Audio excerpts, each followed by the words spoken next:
So much of what is happening right now in the United States, from the Republican Party using, race baiting and phony patriotism. You saw Trump's thing yesterday where he's like, we don't want the Eagles here. Most of their players are black and they don't like me.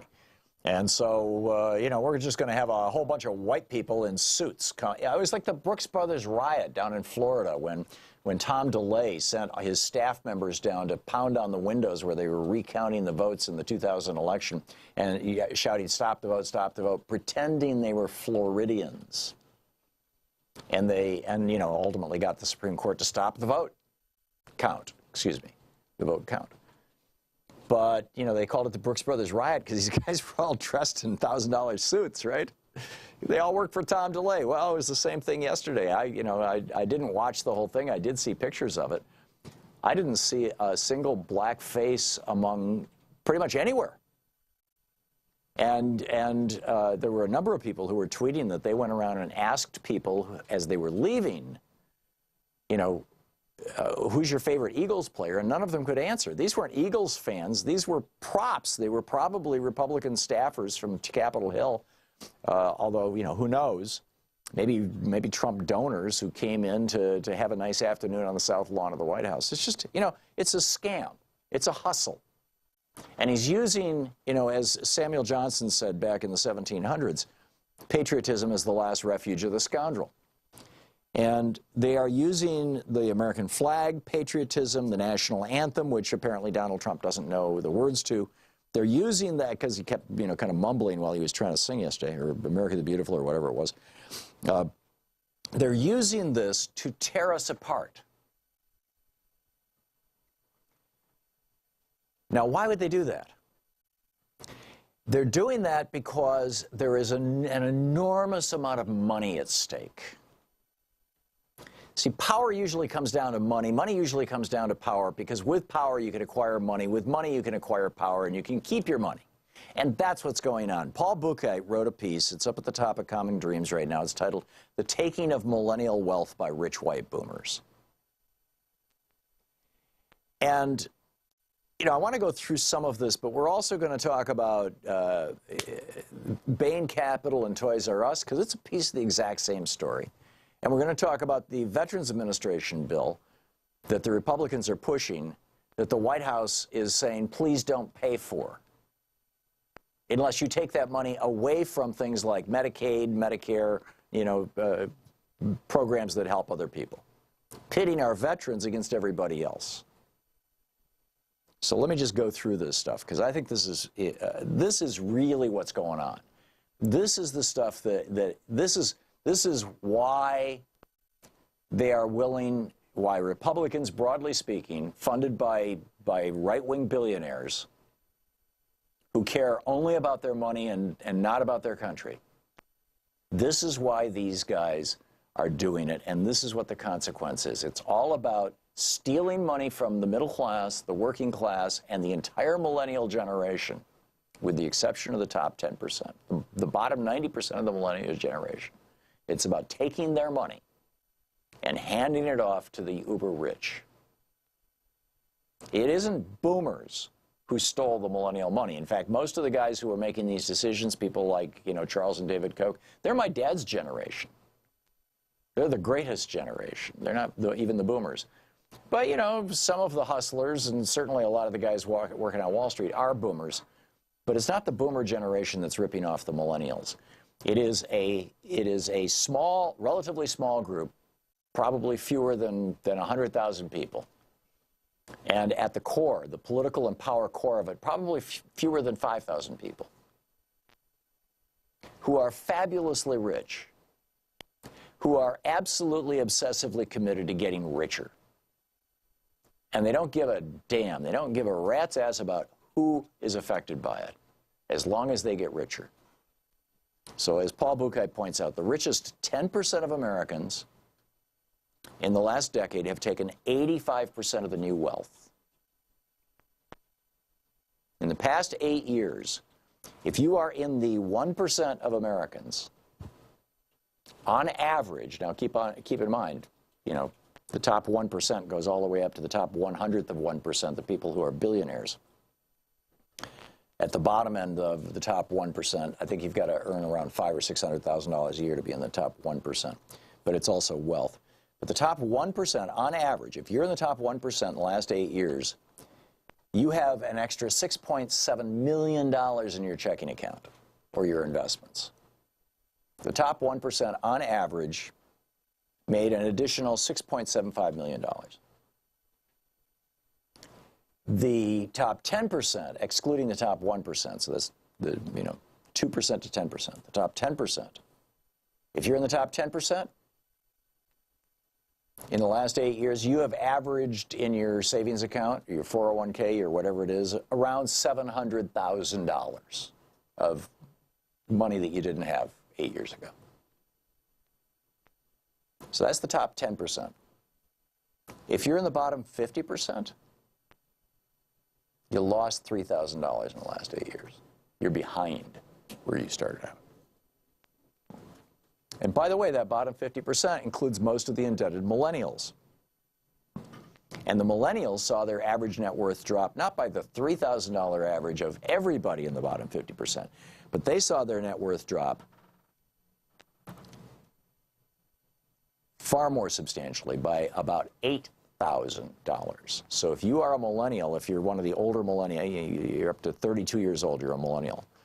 So if you're a millennial who's been in the workforce for the last 8 years, you are $8,000 behind where you started,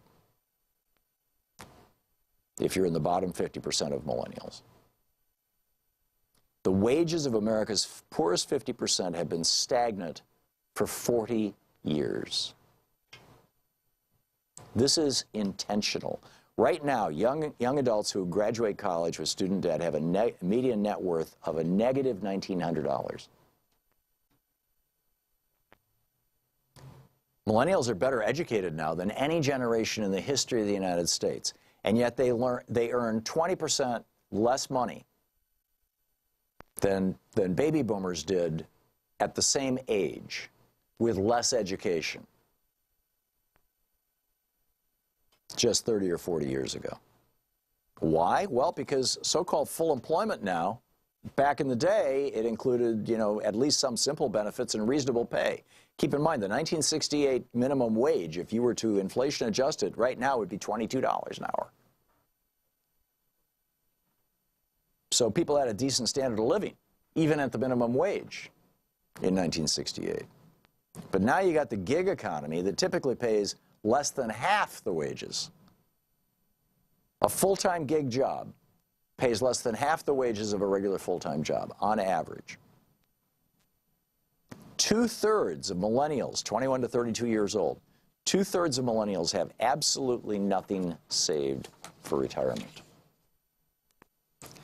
There are more 25 to 29-year-olds living with their parents or grandparents today than at any time since 1933, since the Great Depression.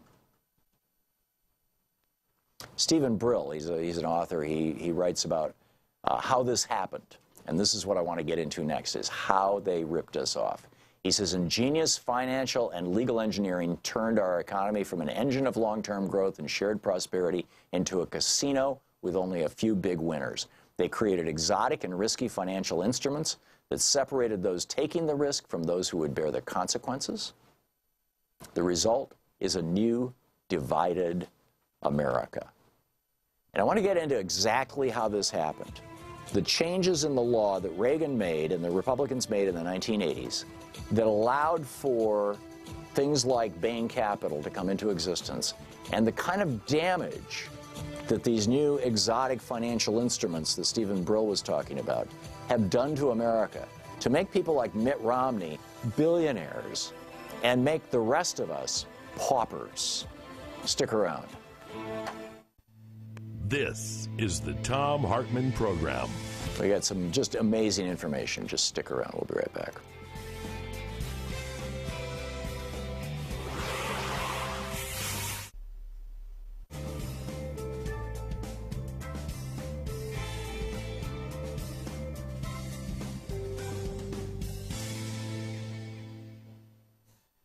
And welcome back. I got a, well, actually, I want to do that a little later.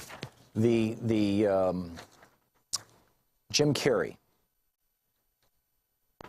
has put together a meme that has been circulating, and it's pretty profound. I mean, Jim Carrey has become a really great political activist. And his meme is pretty straightforward. He says, the worst terror a child can experience is being taken from their parents. I remember when Louise and I were young parents. We were, in our 20s, and one of our kids was old enough to go shopping on his own, right? He was 7 or 8, and he wanted to go into the store and buy something all by himself. And so Louise and I sat in the car out in front of the store while he went into the store, and then he was going to come back out. He went in with his dollar, and he was going to buy whatever he was going to buy and come out and be very proud of himself.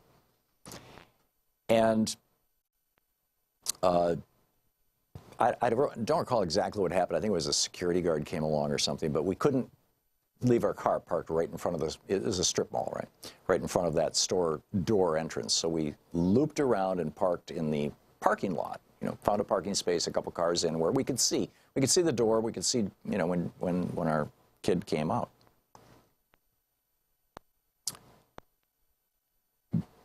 When he came out, though, our car wasn't where he expected, and he freaked. Little 7-year-old, suddenly terrified. Where'd Mom and Dad go? I mean, freaked.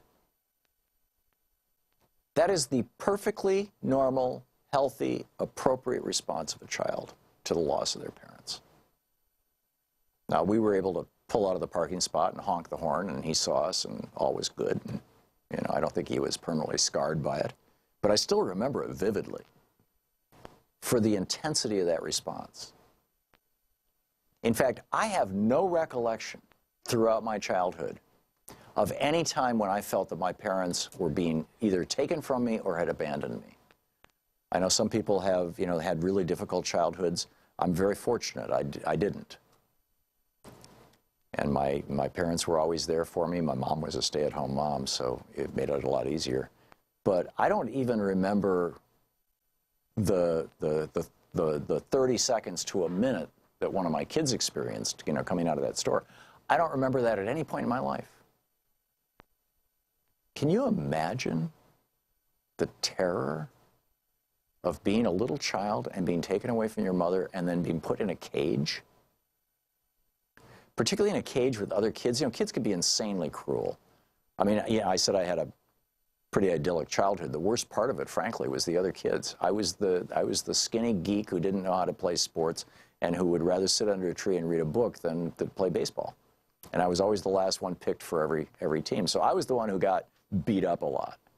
Right? Kids can be cruel. And Trump now is throwing these kids in together, 3-year-olds with 10-year-olds and 16-year-olds. I guarantee you, this is evil. Jim Carrey says the worst terror a child can experience is being taken from their parents. Would blonde, blue-eyed children ever be treated so brutally at our border? Would 4,600 Puerto Ricans have been left to die if they were white? No. Trumpism is racism. What in God's name have we become? Amen, Jim Carrey.